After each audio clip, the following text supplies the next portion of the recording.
we have a lot to talk about. We have a lot to talk about. I'm going to wait a little bit just to see who shows up because I don't want to start talking until people can get the opportunity to show up. But geez Louise, I have never seen anything like that before in my life. I never thought I would ever see that in my life. I was thinking the whole time, like, they're not going to disqualify him. This is the Derby. You don't disqualify horses in the Kentucky Derby. I never thought in my entire life I would never see, or I would ever see, excuse me, something like that happen. I am beyond amazed that I have seen a horse get disqualified for something in a race.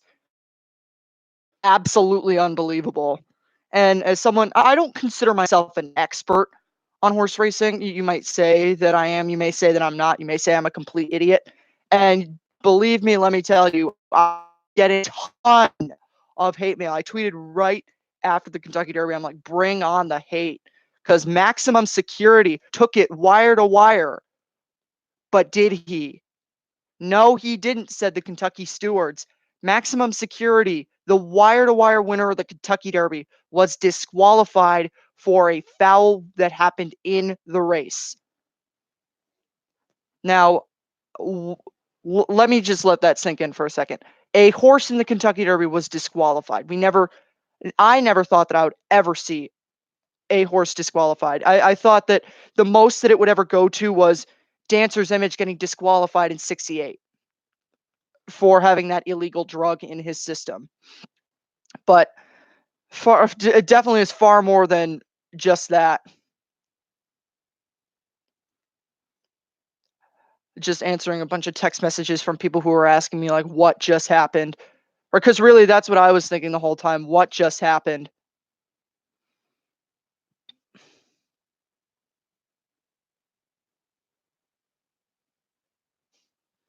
And I want to see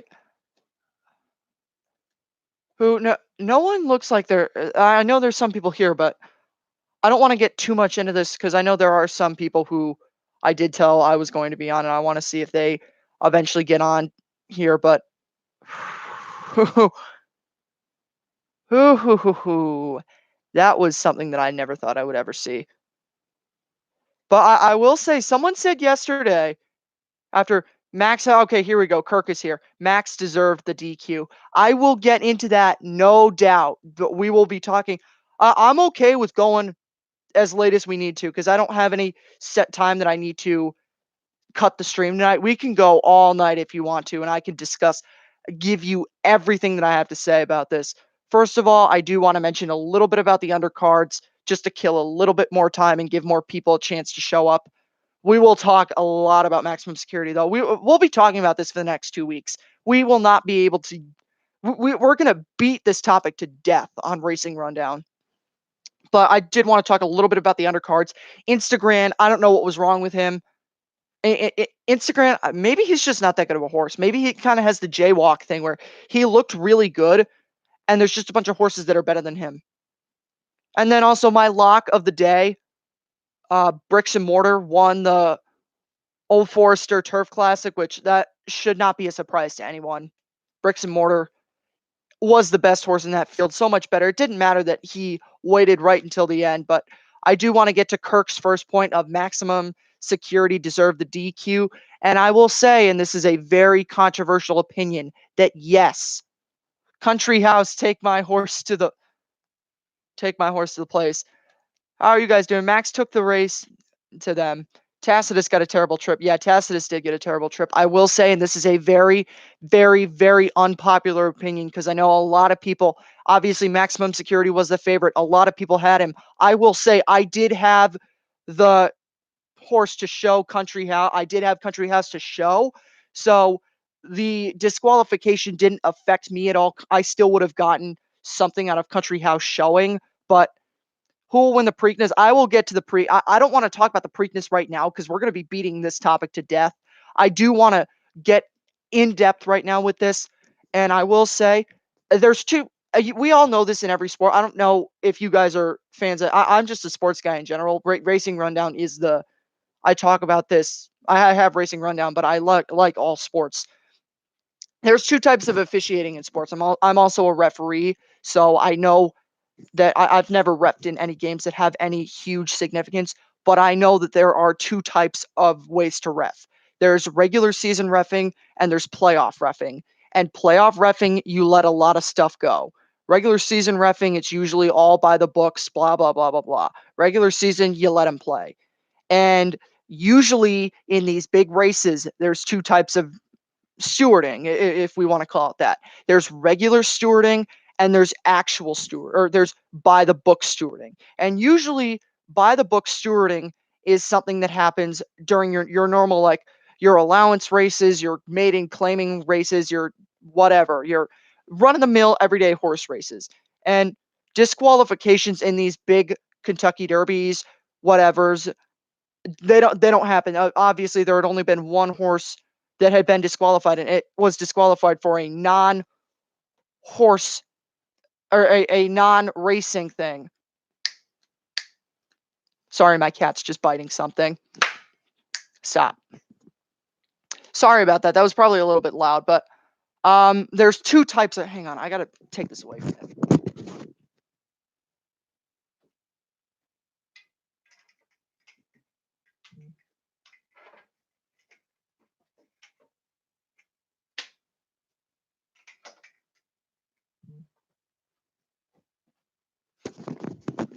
I apologize about that.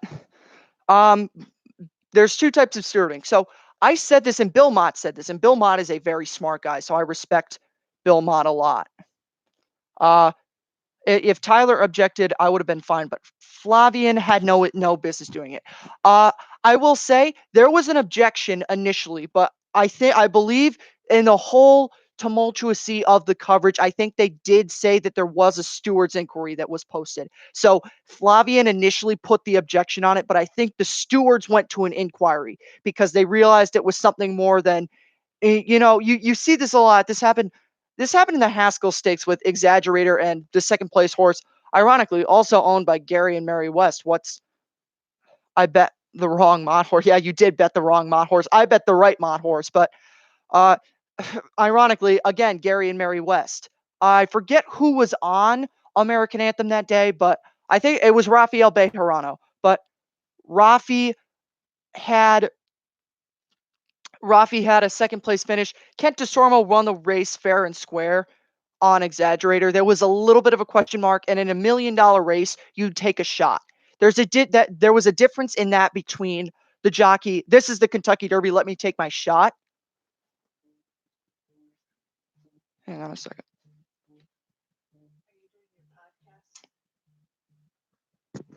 Sorry about that. Uh, there's a difference between just taking a shot and um, there's a difference between taking a shot and actually being real. So I think what ended up happening was there was initially the objection by Flavian. Read my last comment. How's life is great actually. I'm $61 richer, but Flavian Pratt made the objection, but I think initially the stewards upgraded it to having an inquiry themselves. I just got a text someone. A bunch of people are asking me what happened. So Flavian makes the objection, and then the stewards decide, hey, we want to look at this more in depthly and not from the perspective of just Country House, because there was a lot more to Country House. Rematch Max and Country House, be a showdown bigger than the Super Bowl. Yeah, but so Maximum Security and won the race, obviously. But I will say, usually this doesn't happen, but there was a difference in this between Flavian. Now, Flavian made the claim, and Flavian, I think, was from the perspective of this is $1 million race, or this is the Kentucky Derby. Let me just take my shot. But the stewards looked at the replay and they saw that there was more to do with this. I think as the days go on, we'll hear exactly what happened. It's still very much gray. And I will talk about this on Tuesday when I record, because I'm sure there's going to be all kinds of stories coming out, what the decision was. I'm sure the chief steward at Churchill Downs is going to give her side of the story. I keep getting a bunch of, if you hear my phone buzzing in the background, that's because I got a lot of people asking me what the heck just happened. So she's going to give her side of the story. I think, I mean, I don't know, but I think they would have had to have talked to Tyler Gaffleone to see what would have happened to get his side of the story, because I don't think a change was made in the Kentucky Derby because of Flavien Prat. I think it had to do with Tyler Gaffalione and the fact that they just saw on the replay that maximum security impeded with. There will be no Triple Crown this year. There wasn't going to be a Triple Crown anyway. I don't think that.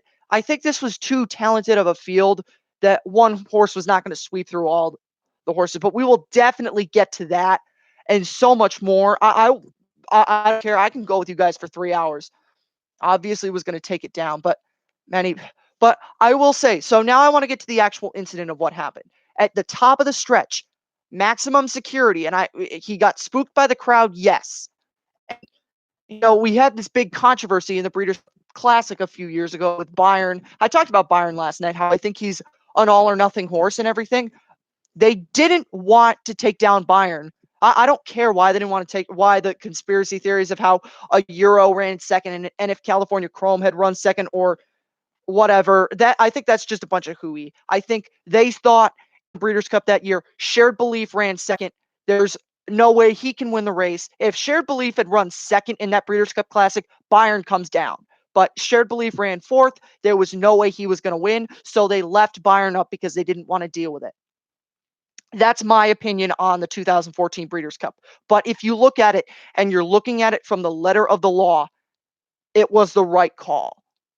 I'm sorry that is a very controversial opinion, but it was the right call. He comes out, he impedes War of Will and Tyler Gaffalione, and I got to say, we are extremely lucky that Tyler Gaffalione did not come down.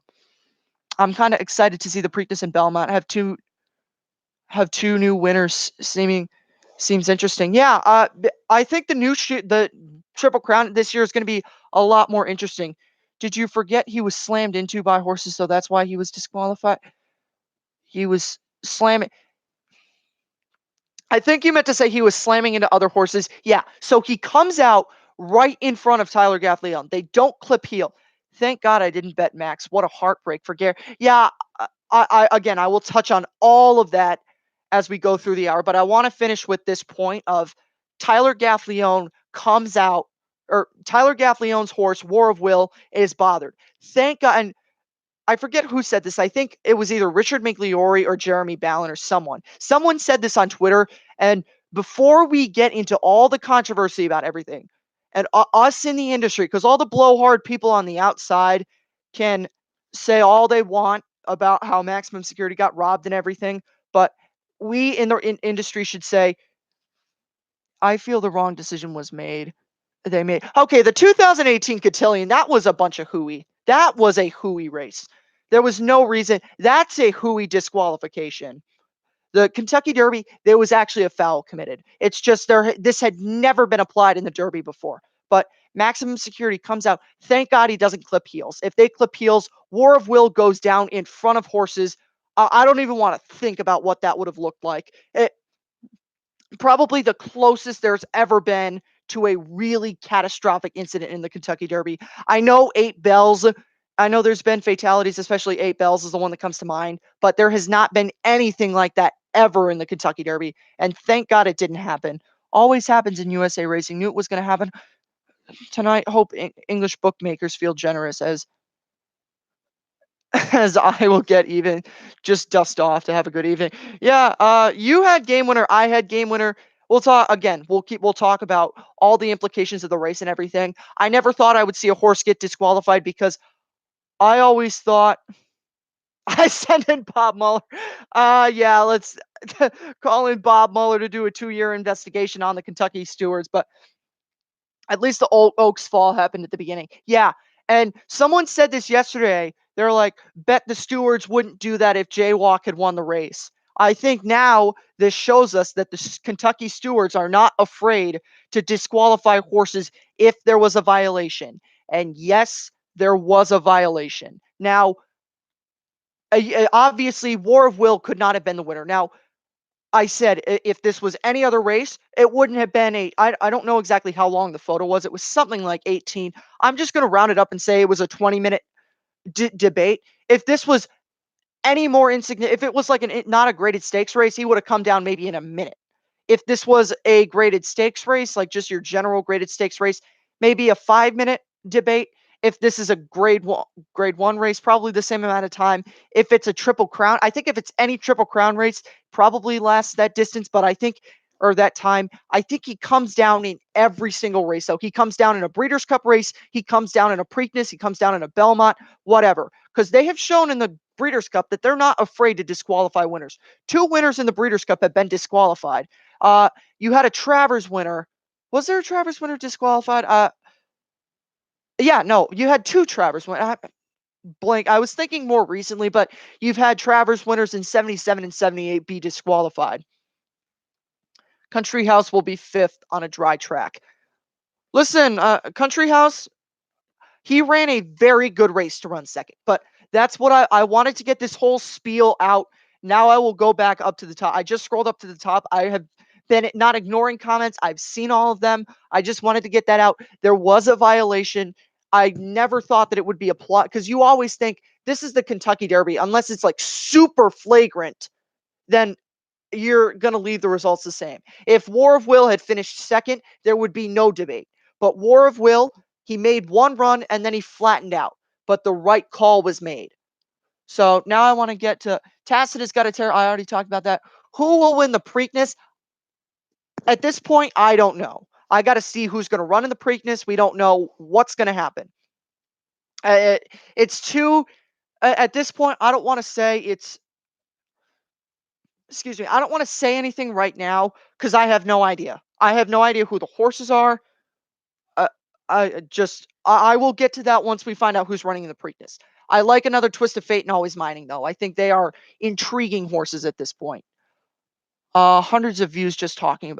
Yeah, you got hundreds of views. I saw that video that you had. I already answered that. I talked about that, how I think the stewards, there was originally the objection by Flavien Prat. Now, again, I think Flavien did that as kind of a what the hell, I'll take my chance. But the stewards realized going over it that they needed to do an inquiry. So that is the way it is. Maybe Tyler objected. I don't know. We'll get all that in the coming days. You feel sorry for me, bro. 2,600 euros stolen by the Illuminati yet again. Rematch match. I don't want to say that, but it definitely is very intriguing. There will be no I already talked about that. Obvious was gonna. I wouldn't say it was that obvious that they were gonna take him down just because it was the Kentucky Derby and it had never happened before. Didn't forget. I already talked about that. I I already talked about the wrong decision was made in the. I completely agree with you. The wrong decision was made in the cotillion last year. I sent in Bob Muller. That was funny. At least the where was I with comments? It could have gone either way. I think they made the right decision. I know a lot of people are going to disagree with me, but I think the right decision was made. I think it's unfortunate that War of Will wasn't a factor in the finish, because if War of Will had run second or even had run third, it's a guaranteed DQ. Um, I can't find the comment right now, but someone did bring up that they feel bad for Gary and Mary West. I feel bad for them too, because they've been in this industry a long time and they finally got their Kentucky Derby. I feel bad for everyone. I wish it didn't have to happen this way, and I feel bad on both sides. I mean, I don't really feel bad for Flavien Prat because he kind of sold it. And that was a good sell by Flavien Prat, because the people on NBC were saying it had nothing to do. And I really don't think the decision had anything to do with what Flavien had to say. But I feel bad for Gary and Mary West. I feel bad for Jason Service, because these are people who've been in the industry forever. They've been waiting forever to win this race, and they win it and then they get disqualified. And on the other hand, Bill Mott, a guy in horse racing that everyone respects. We all love Bill Mott. I don't think there's a guy who doesn't respect him. Had never won the Derby, finally gets his win. And now everyone, whenever they hear the name Bill Mott, they're going to think of that Derby and that he shouldn't have won. He was not the rightful winner. And Bill Mott didn't deserve that. I wish he could have gotten his Derby under better circumstances. It could have gone either way. Yep. Country House. Ticky tack. It was definitely a ticky tack call. Thank you, Herbert. I appreciate you saying my call was perfect. Wrong guy called foul. really feel bad for Jason Service. He was proof, Matt, and they lost to a bottom player. I will say, and I don't know how many of you follow me on Twitter. If you don't, you should plug for the Twitter at Rundown Racing. But I tweeted, "Bring on the hate," because I knew whatever horse won the Kentucky Derby, the video that I made why horses won't win the Kentucky Derby was going to get absolutely blown up. And I opened YouTube after all the fiascos happened, and I had 16 alerts saying you are a complete. That's what the general vibe in the comments was, you're a complete idiot this horse. And I knew whatever horse won, I was going to look like an idiot. But I did say before the race, I want to get to an actual breakdown of the race now. I said, if they leave Maximum Security alone, he's going to be hard to beat. And when I saw those fractions go up, it looked like that they were going to push him. Long Range Toddy, War of Will, and Bodie Express were all up there in the beginning. And I'm like, I saw the first quarter go up in 22. Now, 22 is usually not a determining factor. The first quarter, I should say, is usually not how you determine how the Kentucky Derby is going to go. It usually is the half mile and the 3/4 of a mile. But I saw the I saw the horses right up next to, right up around. They were all around Maximum Security, and I'm like, there's no way this horse is going to be able to get all the way with this kind of pressure that he has. And then they backed off. And so you saw Maximum Security prick his ears. They gave him a breather. And I'm like, at this point, I'm like, the race is over. He's going to come into the stretch and he's going to find so much more. And that's what I said. You guys can attest to me. You were on last night. I said, that's why he's such a dangerous horse. Because if he gets away, good luck beating him. Justice was served, Tom Doris. Tom, did you just arrive? Because you missed my whole spiel on that. Basically, what I said, right call was made. Unfortunately, it was the right call. But like I said, they let him alone once again, and he turned into the Code of Honor made a huge run at the top of the stretch, incredible run. He pulled through on the rail, and I'm like, Code of Honor, where did he come from? So Code of Honor comes flying through. It looks like he's gonna go on, but then Maximum Security, yeah. When I saw 112 go up, I'm like, there's no way he's getting beat because 112 was what the fractions were in the Florida Derby. Master Fencer was weirdly good at this. Master Fencer reminds me a lot of Lonnie from a couple years ago in the Kentucky Derby. Lonnie, the crazy Japanese horse, looked like elbows were thrown. I'll get to. I already got to that. I think the right call was made, but when I saw the 3/4 go up in 112, I'm like, this race is over. Cash your tickets in. Someone at my party had Maximum Security. I'm like, cash your tickets in. He's gonna. And then at the top of the stretch, I saw he just kept battling on, and this is what's ultimately gonna get lost in this whole controversy with the disqualifications. That the best that Maximum Security had such an amazing run in the stretch. He just found more. They're all like they lost to a bottom claimer. If anybody was really foul, it was No, I don't think it was Cota. I think War of Will was fouled, and I mean, I really don't know how much of an impact that had on the finish, but I think definitely War of Will was bothered. But and I don't want to say that War of Will didn't win the race, but his chances were significantly. What do I want to say? His chances were significant. Yeah, Max had more pressure on him, but he put up a great he has a great heart, and I really hope Maximum Security comes back. War didn't change stride. Yeah, War of Will was foul. I'm gonna put this to bed. War of Will was fouled. Bodie Express and Long Range Toddy. I had no idea what.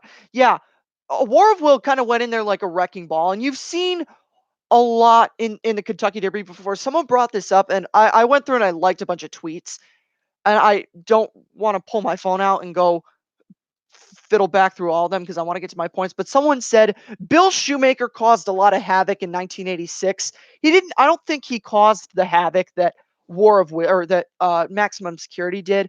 But that's neither here nor there. We're not going to debate about a Kentucky Derby that happened 33 years ago.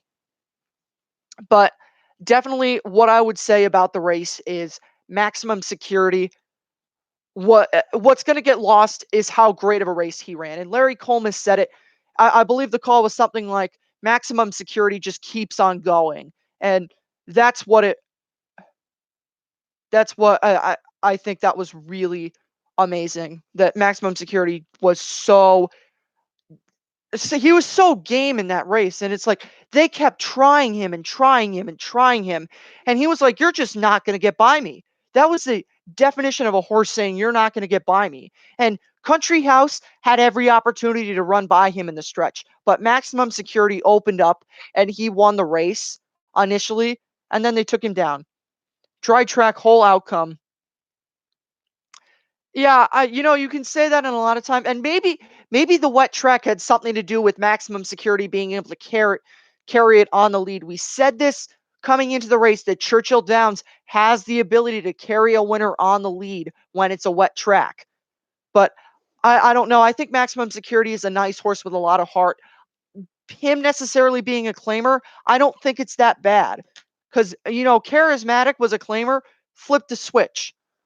Now, I think if Omaha Beach is in the race, I think Omaha Beach not being in the race changed a lot. A lot was different, but I will say it was a big race by Country House. Derby disqualification, the wrong. Oh, a lot of people. Brickmeyer is saying that the. Okay, I want to see the full order of finish. What here? Because no one has posted it yet. The full order of finish, they placed. Did they? Where did they place maximum security?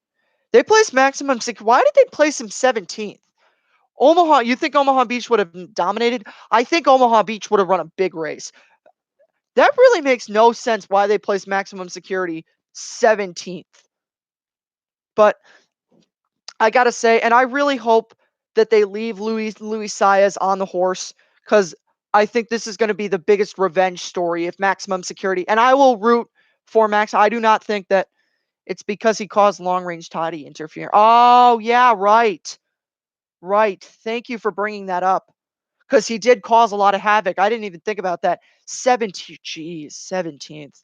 But I think what's going to happen is Luis Saez is going to get suspended, and I gotta feel for Saez too. He was so emotional after the Derby. It's such an emotional feeling. Like you ask people who've won the Derby before, it's unlike anything else you've ever seen, or it's unlike anything else you'll ever feel. It's so unfortunate that this had to happen. And I mean, this has been the year of the refs in sports.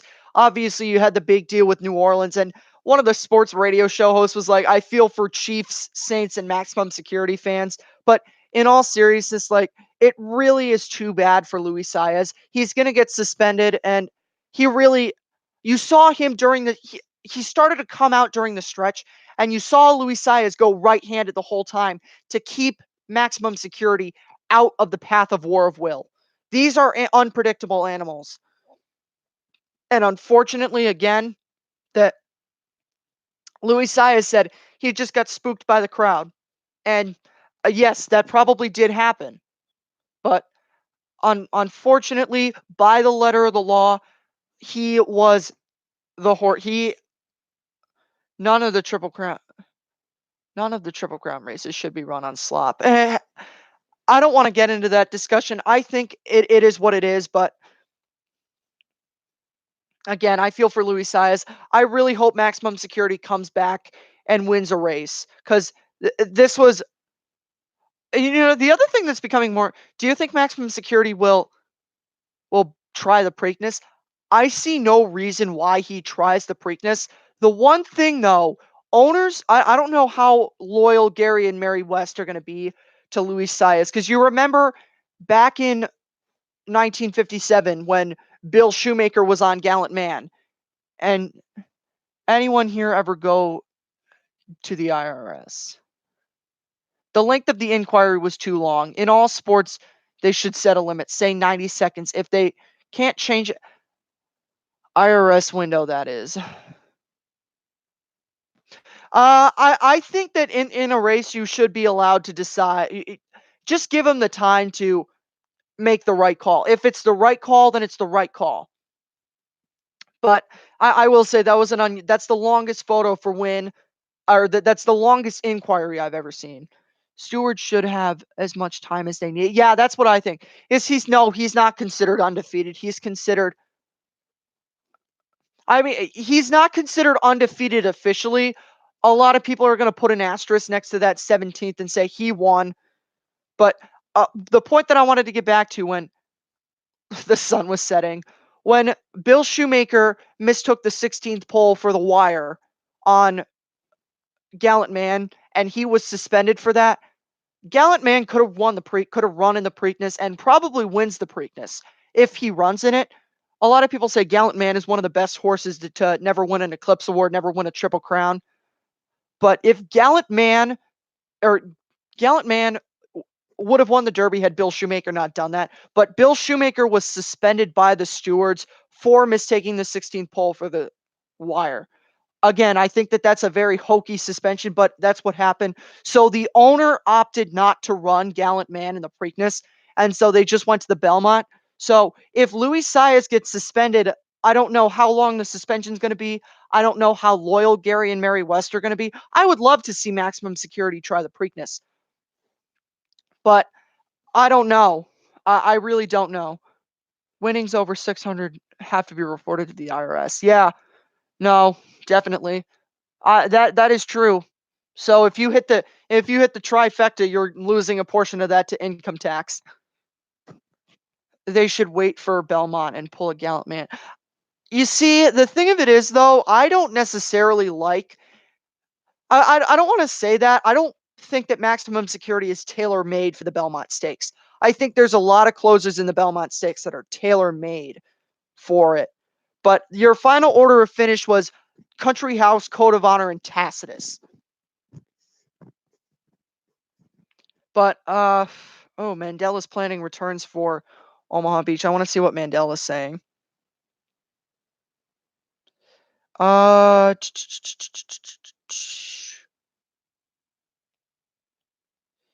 uh, I suspect Baffert. I don't. Okay, that's probably Mott saying he just wants to get back as quick as possible. They should wait for the Belmont and pull a Gallant Man. I was addressing that. I don't really know what I would say about him. I would have to see what the Belmont would be like, but I would go with the Preakness if I'm the Maximum Security contention. But Maximum Security, would have been the first wire-to-wire winner of the Kentucky Derby since War Emblem. Unfortunately, So I guess that shows you the stewards felt that he bothered Long Range Toddy too. Service was already crying during the. Yeah, I said this and I didn't tweet this and I don't know why I didn't tweet this, but Luis Saez looked like he'd seen a ghost. You could tell. Like, I did not like the look I saw on Luis Saez. It was like, and really, like, Luis Saez's look kind of told, like, Flavian Pratt kind of had the licking his chops look like, I got this. And Luis Saez looked like he'd seen a ghost. So, I mean, what I would say is if you already had that decision, because clearly Saez and Flavian Pratt both thought that they were leaning toward the disqualification. And I think Luis Saez kind of knew that he was coming down. And Gary Stevens described it when he was disqualified in his Breeders' Cup. It was like being led to the gallows. That's what Luis Saez looked like. It's 5% of $3 million.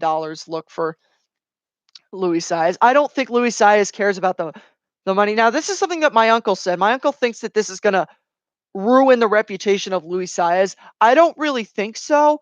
I want to know what you guys think, though. Do you think that this makes trainers say, I don't want to take Luis Saez?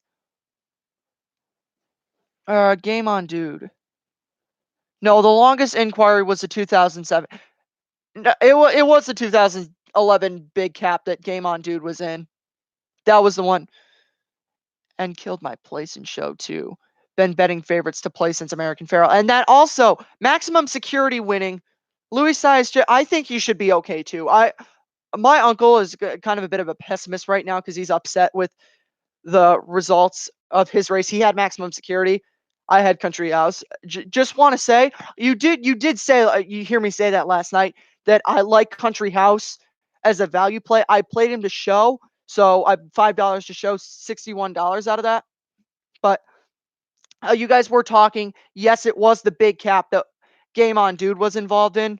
That was a cheesy race call there, but right there, Maximum Security had already killed the streak of favorites winning the Kentucky Derby because he was the second choice. Improbable went off as a post-time favorite, but what a way to kill the favorite streak to have the second biggest long shot win it.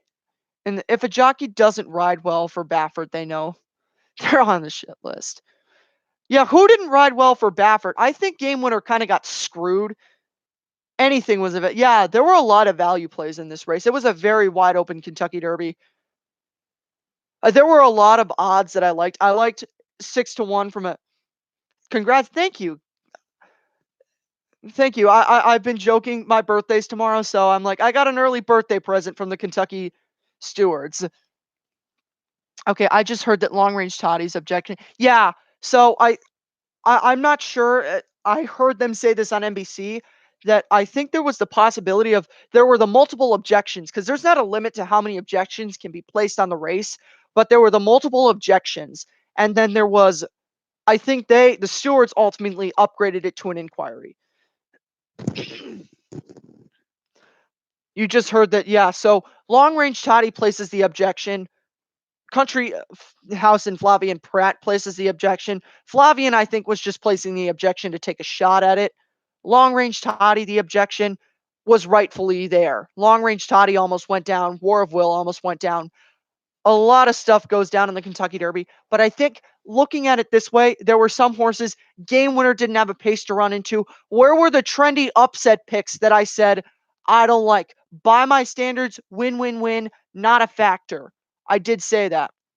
Yeah, that too. So, law or who are we talking? Maximum Security. Maximum Security was like a wrecking ball in that Kentucky Derby. If you had your choice, what organization would you work for as an analyst? You're very passionate. Oh, that's a tough question. Um, I would say I would love to work for NBC because NBC is the most historic of. As much as I would love Fox and being with my favorite jockey ever, Gary Stevens, I would love to work for NBC. Because NBC also has the Breeders' Cup and everything. Although, and I'll talk about this at some point, but I think NBC is eventually going to have competition with Fox for horse racing. But that is something that we'll talk about at this point. But I do want to say before we get lost in the debate on maximum security and everything, what was lost in the race was the fact that by my standards, War of Will, or excuse me, by my standards, Win Win Win had no pace to run into. Code of Honor, I was surprised that Code of Honor was flying, but those two had no pace to run into. They were nowhere to be seen. By my standards, can't run on slot. How the hell did you get there? And are you still talking? Yeah, I took the SATs today. That sucked. 3 hours of my life I'll never get back. But how did I get to where I am? Uh, short, long story short, American Pharoah. American Pharoah was when I really got into horse racing. California Chrome was the first time that I actually watched a horse race. California Chrome's Preakness was the first horse race that I really watched. And then I remember his Belmont Stakes. And, I was 12 and I'd never seen a horse race or never really been invested in horse racing. And, I was as disappointed as anyone seeing California Chrome pulling up fourth. And then I didn't notice anything from horse racing. And then American Pharoah came along. And I actually missed American Pharoah's Preakness. And I was really upset that I missed that. But I saw his Kentucky Derby. I had firing line in the Kentucky Derby. And that's kind of on my thing with Gary Stevens. And I always took Gary Stevens. And here comes another text from people. Excuse me for a moment. But yeah, that's kind of how I got to where I am. The disqualification was unanimous. So that shows you that they really thought it was something to be concerned about. Gary was just the best. I love Gary Stevens. Gary Stevens, my favorite rider. But so that's how I got to where I am. I know that's a question that I'm going to be asking a lot. I got into racing with the Alidar versus affirmed battles. Well, what happened is that after the Triple Crown with American Pharaoh, what I really started to get into horse racing was the week after the Breeders' Cup, and I missed American Pharaoh's Breeders' Cup. But when I was talking to people, I was like, something that I would always like to cover is the Triple Crown, because I wanted to be like one of the big higher, like an Al Michaels guy, and that would still ultimately be an aspiration for me. But horse racing is something that I love, and I'm like, I want to cover everything. And that's kind of what I really got into horse racing. And it was over the winter of 2015 and into 2016 where that's when I really got into horse racing. My winner pick was Country House. Second pick was Maximum Security. Third, War of Will. You're a champion, Country House. Congratulations, Kim. I had him to show. You had him to win. Us too. Haven't seen the replay yet. I'm so pissed. Had 5-7-8-6 for my pick 4. Didn't see what happened to game winner. Wide. Yeah, game winner was really wide. Did not get a good trip. I saw him far back. I'm like, why is game winner so fast? What's your lifetime plan? Um, I really don't know. I mean, I would ultimately like to have a sports talk show and just talk everything sports because I am just a general sports guy. But hey, if it takes me into horse racing and that's the sport that I end up covering, I'm all for it. I love horse racing. And I always say like horse racing is the easiest sport for me to cover analytically because I do have my biases in the other sports because I have favorite teams. It's awesome to see a young person involved, so involved. You're the future, bro. Thank you. And I've had a ton of people say that to me. Michael Rona, actually the track announcer, reached out to me and he said, "You're a very young, engaging voice in horse racing." He said something to the extent of that.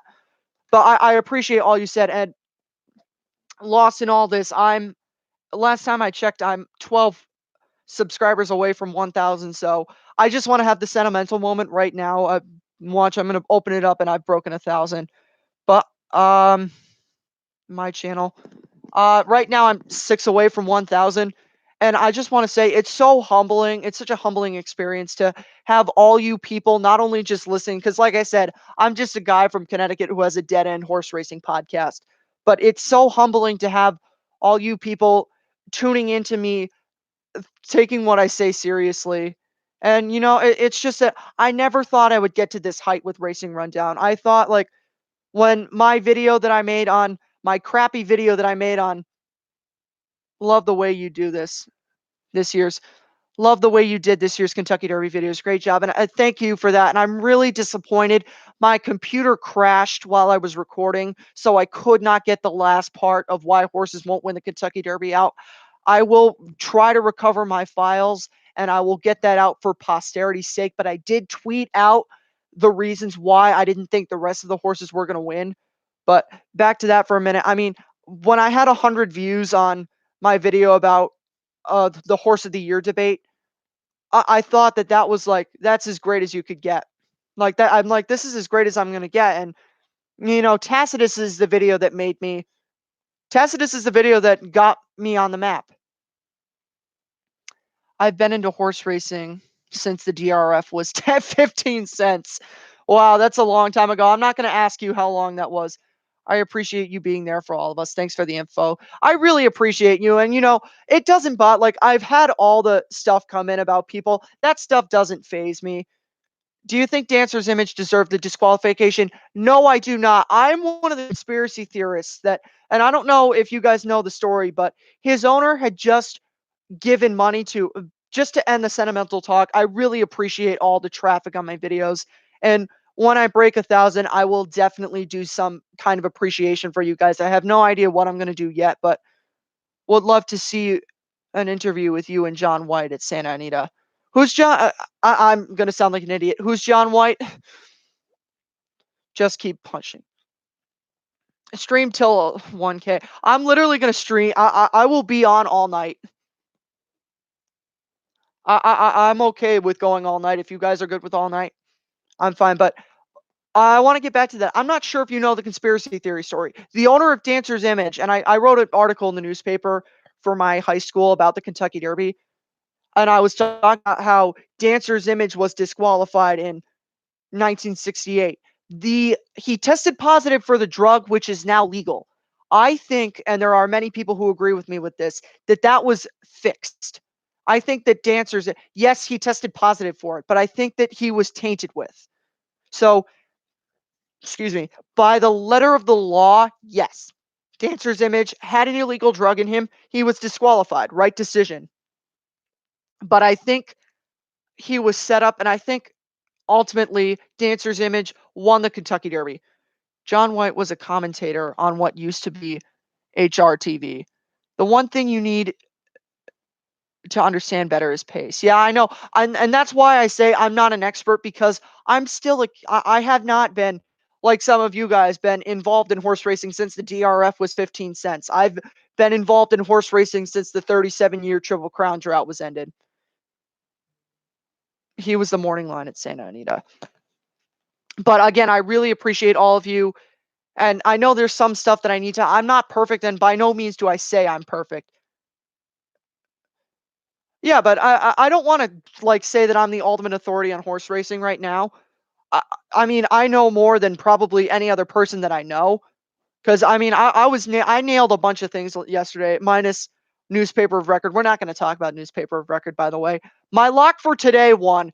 Bricks and mortar did get me my lock of today. Bricks and mortar did win, but I will say that was my birthday present from the Kentucky Derby or from the Churchill Downs Stewards, giving me $61 on Country House. Would you say that Dancer's image was set up? My biggest critic was that he was DQ'd for now legal drug. Well, it was illegal at the time. So, I mean, I know we could probably go back and say redeclare Dancer's image the winner, but no one who was involved in it is. I actually don't want to say that because I'm sure there are some people that are still alive, but it's controversial. But I think at that point it was the right call. I think he was tainted with, but the letter of the we don't know that. So giving them the benefit of the doubt, yes, Dancer's image was rightfully disqualified. Now, I will say this has been thrown out.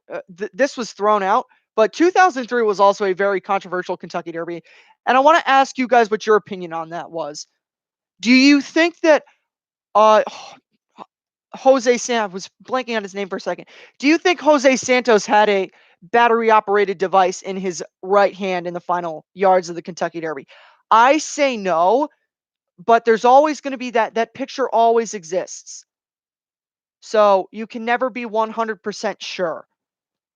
So I want to know what you guys think about it. Do you think that Jose Santos had a battery operated device in his hands?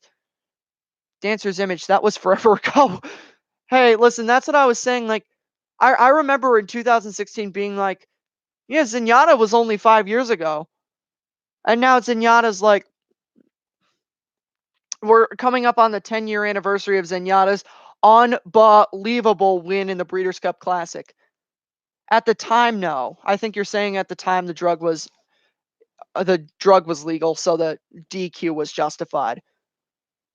What do you think the worst disqualification call ever is? Oh, that's a tough one.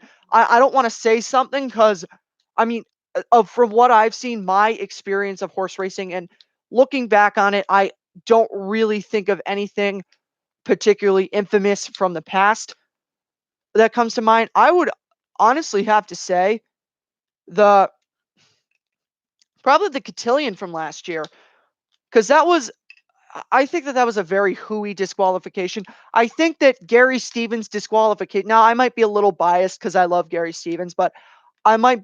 I think that was also a little like you can't really fault Gary because Gary was trying. Gary was whipping right-handed on. She's a tiger, trying to keep her out of the way.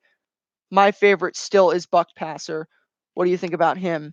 His filly saved Shug's career. Buck Passers? What are some of Buck Passers? I don't know much about Buck Passer. But to answer his question, worst disqualification. At the time, I didn't think Jose had a buzzer. Yeah, I've always said it's the Kentucky Derby. Why would you be stupid enough to have a buzzer in the stretch? But that was obviously a very controversial stretch. But I would definitely say the most controversial, the worst disqualification I've seen is the cotillion of last year. Remember the track, It Ain't Church. Have you met Gary? Queensy. What do you mean by that? The track ain't church? What exactly are you saying there? Like the fact that guys aren't above using.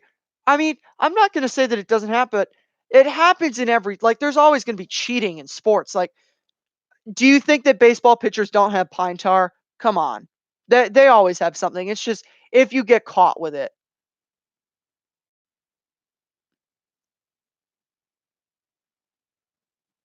But like I will say, I mean, we'll never know, and obviously, yeah. So I think you're answering to my thing of the it ain't church. Guys aren't above using buzzers and everything. Didn't they seal the track? I wasn't. They were making it really confusing as to what happened. Buck Passer was the son of Tom Fool. Yeah. Okay. You bring up Tom Fool. I will say if you want to ask me what the worst snub in Eclipse Awards is, and I think there have been some pretty big snubs in Eclipse Awards, but the worst snub ever is Native Dancer not winning Horse of the Year 1953. Native Dancer wins every race except for the Kentucky Derby, and you give it to Tom Fool, really? Native Dancer deserved to win that Horse of the Year. Two-time Horse of the Year. We should go back in time. We should like change that now and say Native Dancer Horse of the Year 1953. There should be no reason that Tom Fool is still considered 1993 Horse of the Year. That's my take though. Read up on Buck Passer. Of all the stamina sires, he's the top. His fillies still respond. Tacitus female line is full of buck. Oh yeah, so Buck Passer was great. It's unfortunate that Buck Passer was never able to run in the Triple Crown. And see, here's the problem with, or here's the thing about that. Not necessarily the problem. What the Here's the problem with, or not necessarily the problem, but here was the thing about the first long drought, the 25 years between Citation and Secretariat. There were a ton of horses that could have won the Triple Crown, and there were a ton of combinations of Triple Crown races. He had a quarter crack. Which horse are you talking about? Are you talking about Native Dancer? Or are you talking about someone else? Buck Passer? Yeah. Oh, yeah. Actually, no. I know Buck Passer had a quarter crack, but Buck Passer very easily wins the Derby. Probably wins the Triple Crown. What a terrible way to win the Derby Country House, seriously. Yeah, I will say, I talked about this earlier, JC. It's unfortunate. That's always going to be on Bill Mott. I won the last race at Hollywood Park. Actually, the exacta Woodman's Luck. It, it's unfortunate. If you ask me what's one thing that I want to see in horse racing, I would have loved to have seen Hollywood Park. And actually, since I'm from New England, one of the last 6 days of racing that Suffolk Downs has, I am going to be up there. So if anyone else is from New England and you want to stop by, talk some horses, I'd be more than happy to. But what I'm going to do is I'm going to bring my video camera and I'm going to film the inside of the track because we're not going to see that. I'm just going to film everything on the track and post that just to have that. But it's unfortunate that Hollywood Park is no longer around. I'm disappointed that I never got to go to Hollywood Park. I was in Los Angeles a few years ago, and that would have been something that I would have definitely loved to have done, I should say. But a lot to discuss. A huge result in the Kentucky Derby. So much. We're going to be talking about this for 2 weeks. I will say a lot of people are like that. I tweeted something on one of my personal Instagram account. I'm like the reason Tom Fool won Horse of the Year was because Native Dancer was 10-9-1, while Tom Fool was. I really don't care. Native Dancer won all the impressive races, and I still say Native Dancer got hosed. Native Dancer got hosed in that, and trying to think some other horses that got hosed. Oh, and another one that I really think got hosed. Racing has huge problems. 2-year-old racing. You think 2-year-old racing is a problem? I think that trainers are starting to see that there's benefits from holding off. But something about, we said this about Jaywalk yesterday, that Jaywalk didn't really have the same form that she had as a 2-year-old. I think that's the same thing with Instagram. We loved Instagram as a 2-year-old, and we're like, Tom Fool still has the New York Triple Crown, but that's what is our plan to combat PETA? I say bring more young people like you.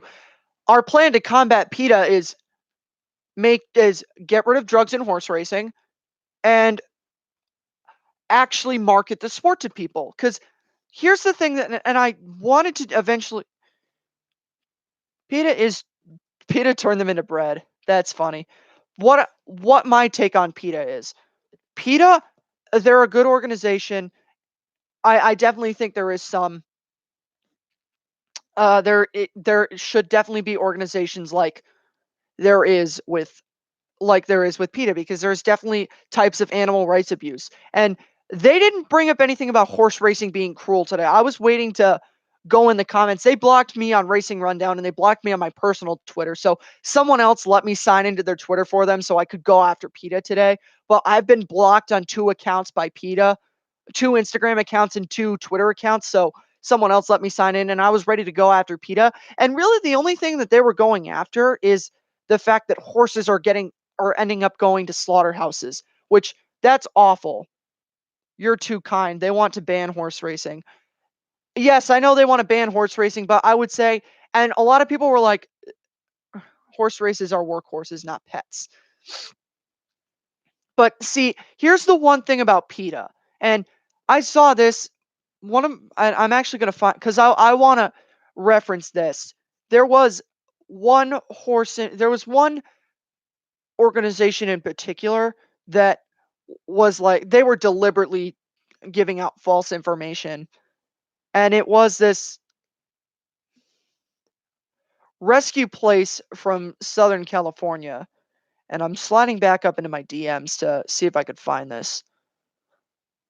But I got blocked by this organization too because I called them out on being stupid.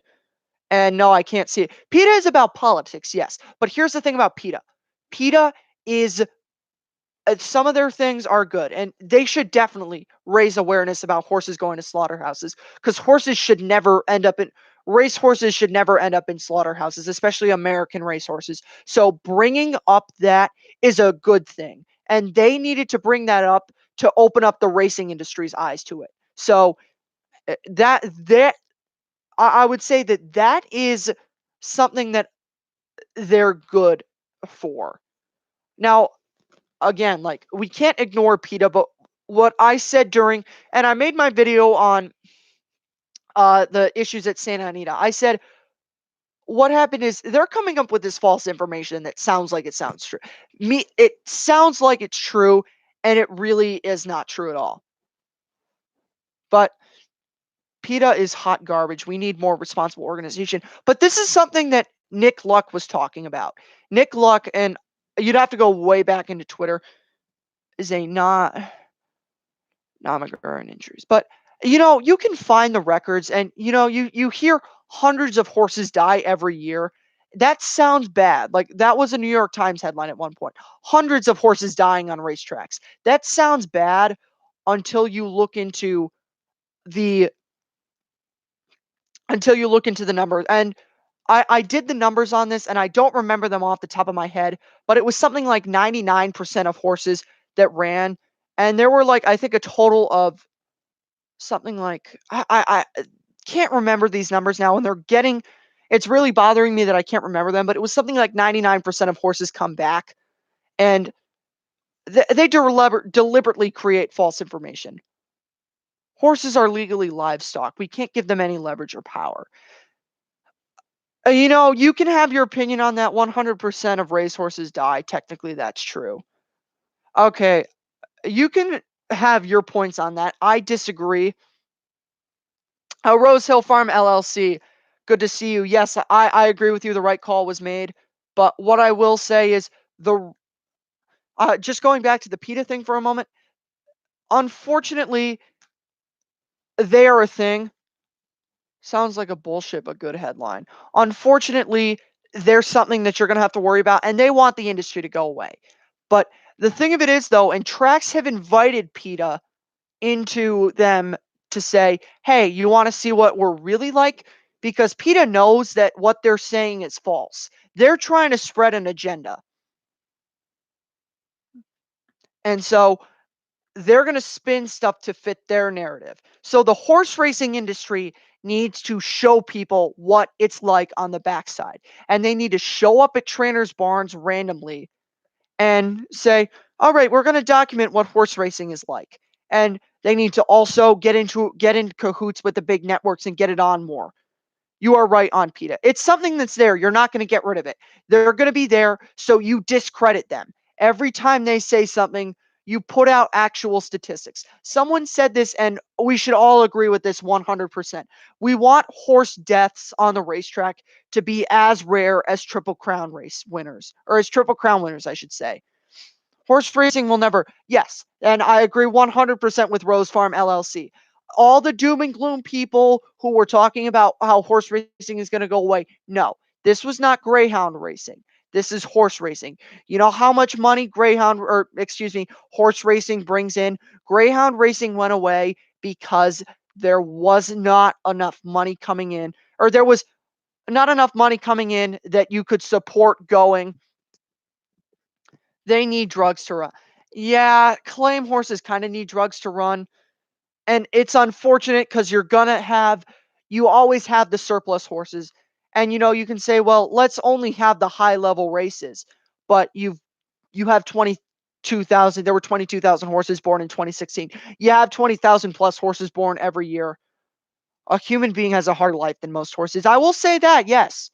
A lot of horses are pampered, and they always say it's only the horses that win grade 1 race. That's not necessarily true. These guys love horses. You have to love something to surround yourself by it.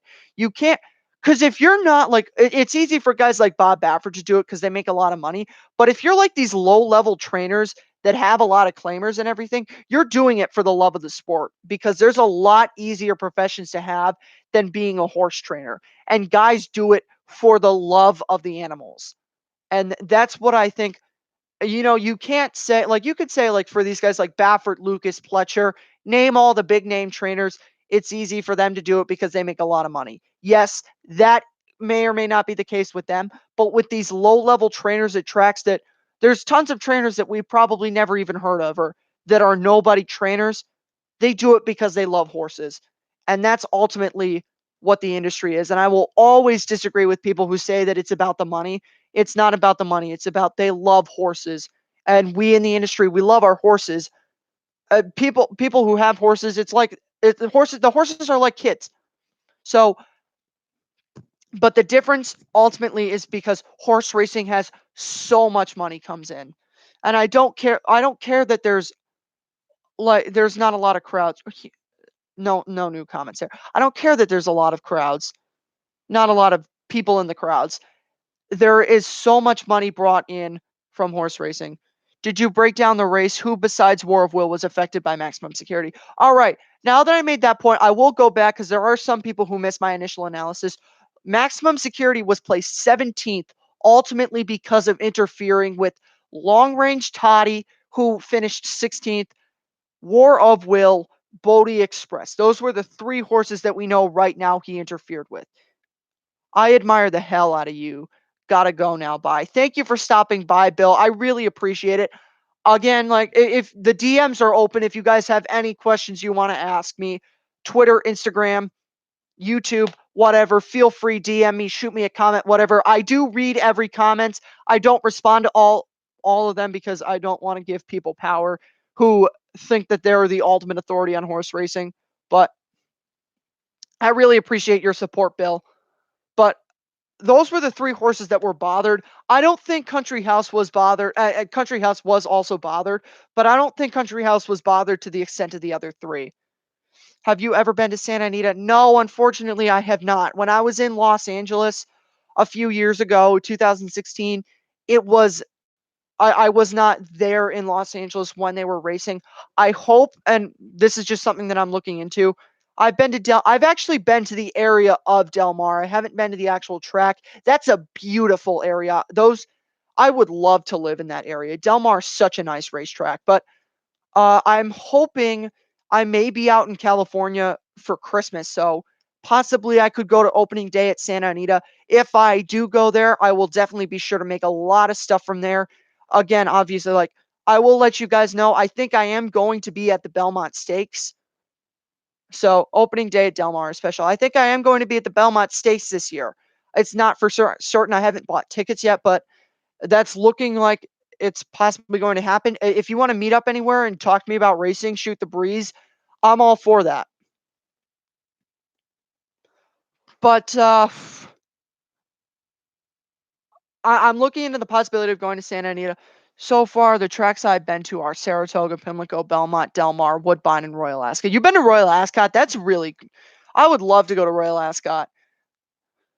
But we were talking earlier today with Wayne. Also, let's not lose the fact that the 2000 Guineas was today. And I'm now forgetting the name of the horse that won the 2000 Guineas, but I'll talk about that in the podcast on. There's a lot that we're going to be talking about. And this week, when I eventually do record the podcast, I'm going to completely ignore the Preakness. We will talk about the Preakness and everything the week of it. I want to focus all on this Derby week because there was so much that happened. So we will ignore the Preakness. I know you guys can ask me everything, and I will say I'm not going to touch the Preakness right now. I know Sketchy asked me earlier, what do you think of the Preakness? I think right now it's too early to tell anything. Graham Motion mailed me. I'm subscribed to his website, signed a picture. Graham Motion mailed you. Ask Graham Motion if he would ever like to be a guest on Racing Rundown. Because I would love to get a guy like Graham Motion on there. If you are in communication with him, tell him my name. Tell him that we'd love to have you on Racing Rundown. If you did that for me, I would be you would be my favorite person. Plus K Parfait, yeah, he actually ran a great race for a horse that I said had no chance.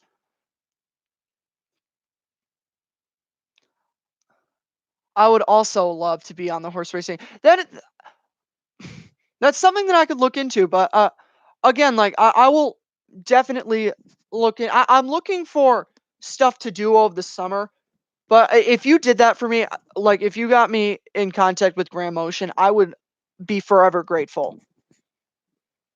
But the Japanese Horsemaster Fencer did run well. Yes, ultimately, you'll try. Thank you. I really appreciate you. But I got to go back up to JC, who was asking me. I already talked about the breakdown and everything with that, and I just want to check this right where we are now.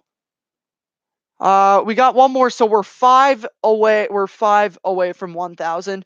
What will be coming out tomorrow, and even though it is my birthday tomorrow, I will be trying to make a video. I'm just gonna make a quick Derby recap video, and then I will save everything, dump that all out in the podcast. Racing Rundown on iTunes and Spotify. I tried to get it on iHeartRadio. I have no idea. I have not gotten a message back from iHeartRadio. I'm assuming that they didn't take Racing Rundown.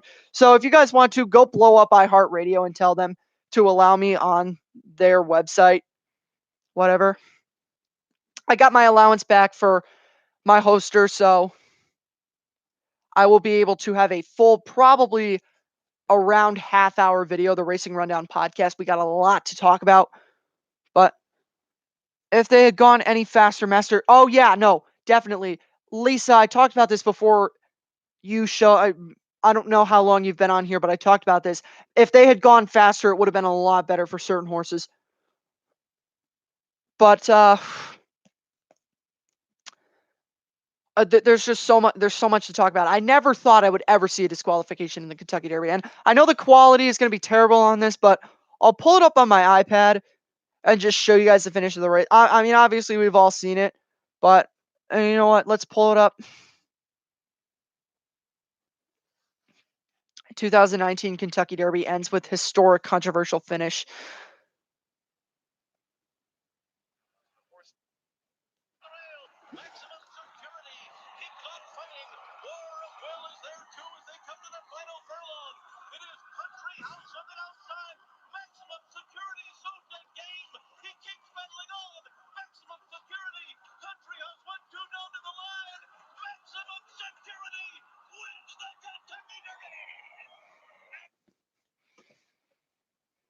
The only problem is I'm just subscribed to his stable. I don't have his.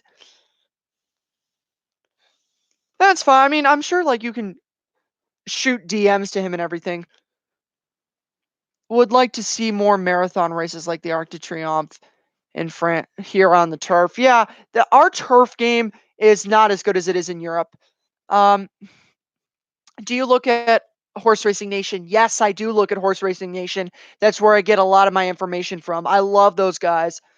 And while Horse Center is my competition, the Horse Racing Nation podcast, I wouldn't call it a podcast at Horse Center.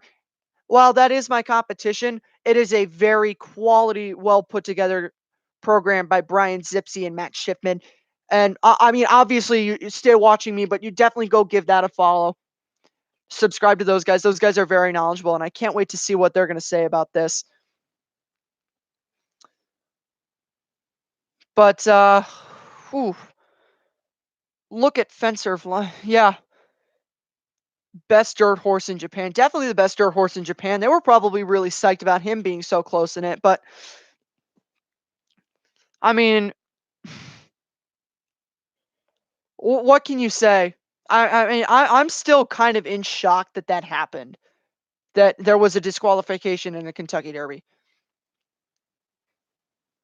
But so there's a lot to. I just found Grandma. Yeah, I know. Graham Motion has a Twitter too. I mean, you guys have probably seen from my. I've been sliding into some people's DMs. I'm not gonna spoil anything in particular, but I have been. I've reached out to a bunch of people trying to get them to come on the podcast. Uh, oh wow, I just reached 25 followers on Twitter. Do you think the rules are right? Yes, I think the rules are right. Who do you think is the best sire of horses? Oh, that's a tough one. What do you mean, like right now or all time? Because all time, I would probably say AP Indy or the not a. I would say the Seattle Slew line is probably the best sire line. But if you were asking me right now, probably. I mean, Warfront was a champion sire.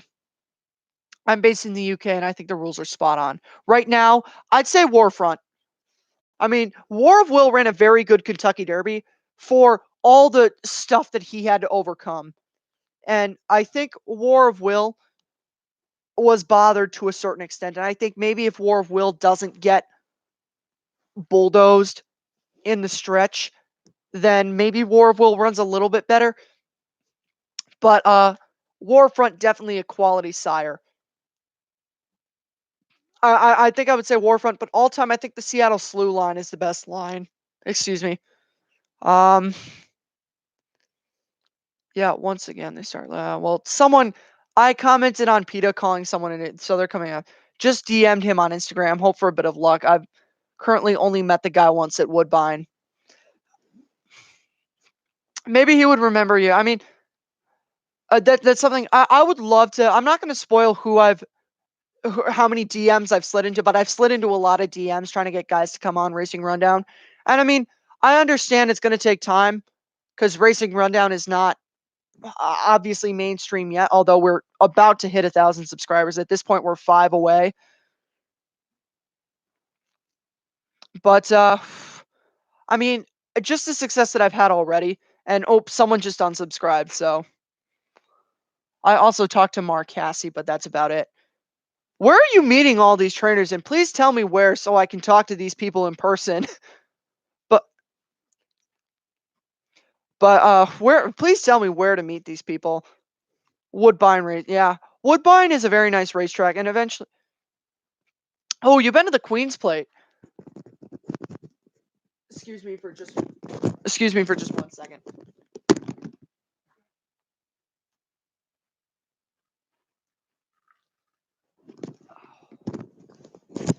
I apologize. I had to get my water. My throat is literally going to be shot. I've been talking so much, but hey, I mean, I love this. So,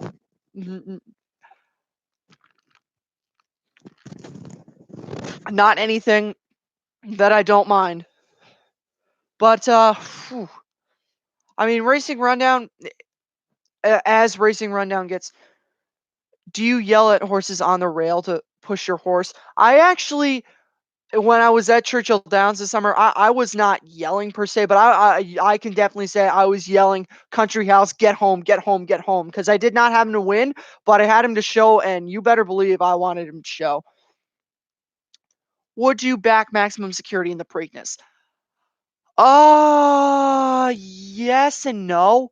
I would like maximum security, but here's the problem. I mean, I don't know. Maybe they may or may not learn, but I thought that the Florida Derby would have made them learn. But maybe the fact that they saw him in the Kentucky Derby might convince them to push him.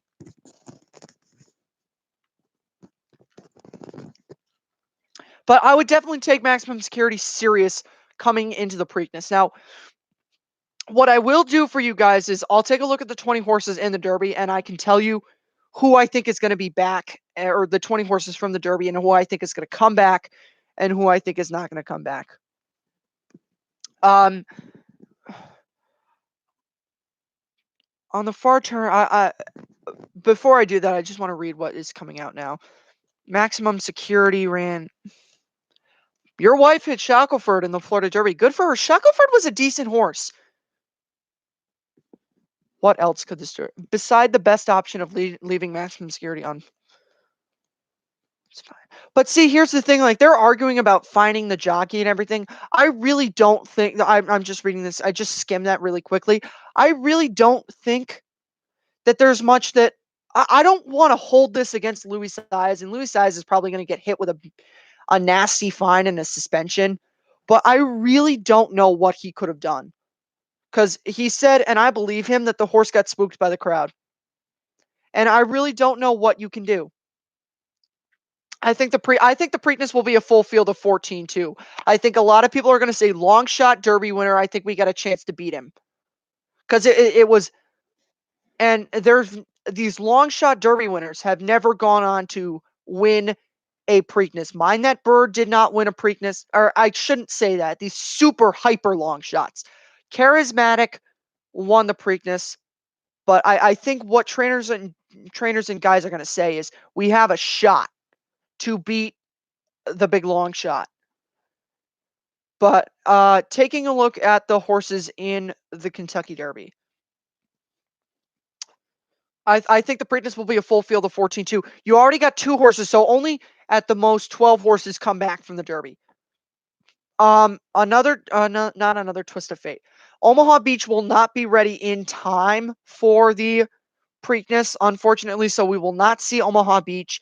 But I think we're going to see horses like Sueño and Improbable, or not Improbable, Sueño, and obviously the 2 horses that have automatic bids right now. Uh, Always Mining and another twist of fate. Signalman 2, thank you. I was blanking on him too. So Country House obviously is a Preakness horse. Code of Honor and Tacitus, I think, pass for the Belmont. Improbable, maybe Preakness. Game Winner, I don't know. I doubt Country House is going. You really think that he wouldn't go to the Preakness? I think it's a given if for a Derby winner you go to the Preakness. I mean, I as much as you would say this horse is tailor made for Belmont Park, you've been up longer than a while. Um, I think it's kind of automatic. So you could say he's tailor made for the Belmont Stakes, but I don't think that Belmont is going to skip the Preakness unless like there's an injury, of course, which I don't think there's going to be an injury. Code of Honor Tacitus, I think you can cross out. Improbable, maybe. Game Winner, I would cross out. Master Fencer, I have no idea. War of Will, I have no idea. Plus Que Parfait, I have no idea. But let's just say all 3 of those horses. I don't know. Maybe actually I could say 2 of them come back. And then some of the other horses, win. I think win tries Belmont. Unless you're unless you're grindstone and get injured, then you go to the Preakness. Yeah, I I understand you saying that I don't think that Country House is going to go to the Preakness, but I think it's basically required. If you win the Derby, you go to the Preakness. Win. I think is a Belmont Stakes horse. Cutting Humor, I don't know what he's going to do. Maybe he's a Belmont horse too. Or so, well, spend a buck and swap. Yeah, those are the other 2 horses that I think that really didn't run in the Preakness after. Win Win Win seems like a Belmont horse. Cutting Humor, I don't know what's going to happen with Cutting Humor. I don't know what's going to happen. A lot of these horses, I don't know what's going to happen with them. I think horses like Tax probably goes in the Belmont Stakes because he's a New York horse. Roadster, where was Roadster? And that was lost on all of us. Where was Roadster? Game Winner, I think. Game Winner ran fifth. That was a originally sixth, but Game Winner, I think Game Winner had a legitimate excuse. He was wide the whole way and didn't have a pace to run into. Maybe Game Winner's a mile and a half horse, or maybe Game Winner's just not as good of a horse as we thought he was. But uh I really don't. Again, like horses that right now I think you could say would go to the Preakness are Country House and really that. Gato del Sol skipped the Preakness after winning the Derby. Do you have a ritual? No, I don't have a ritual before betting horses. I haven't been in the industry long enough to get a ritual.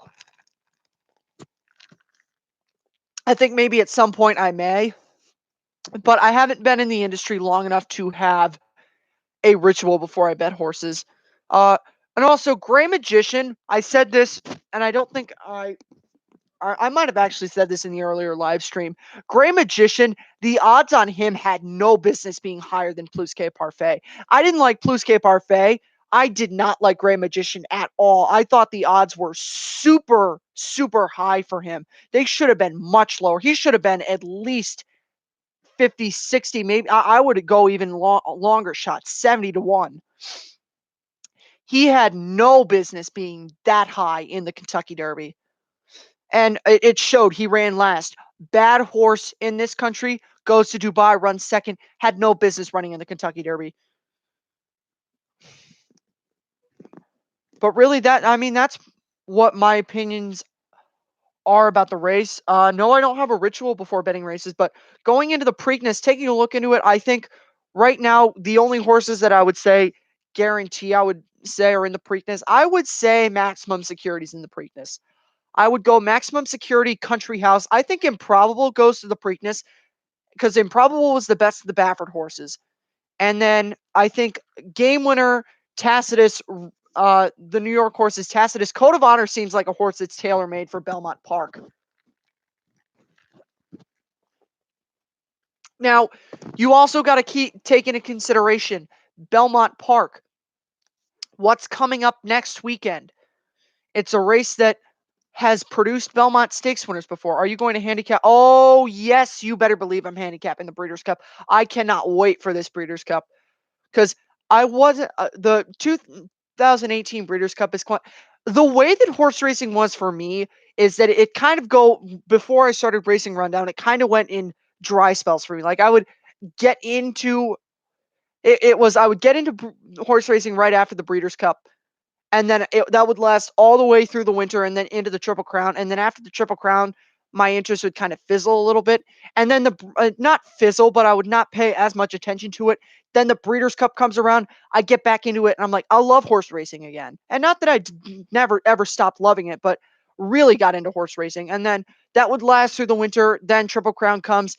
And it was a cycle like that for 3 years. But the Breeders' Cup this year is when I really like for good started to get back into it. But yes, every race for the Breeders' Cup will have its own video. We will be talking as soon as the Belmont Stakes is over. We're going to be talking Breeders' Cup every week. Like, I mean, you thought I was beating the dead horse on the Kentucky Derby. I will beat the dead horse and then some on the Breeders' Cup.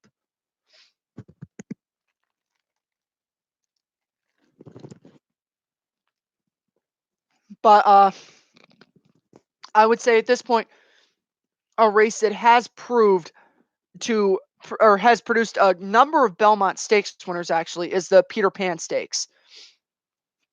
Beat the beat the pregnant horse's son. Well, you got a place to stay. Yeah. No, I don't think I'm going to go on a hiatus though. I think now I'm in to stay. Especially now that I've got you guys. I can't leave now because you guys will blow me up.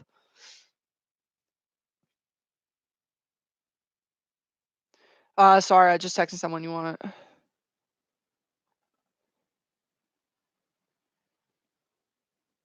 But yeah, I'm really excited for the Breeders' Cup this year.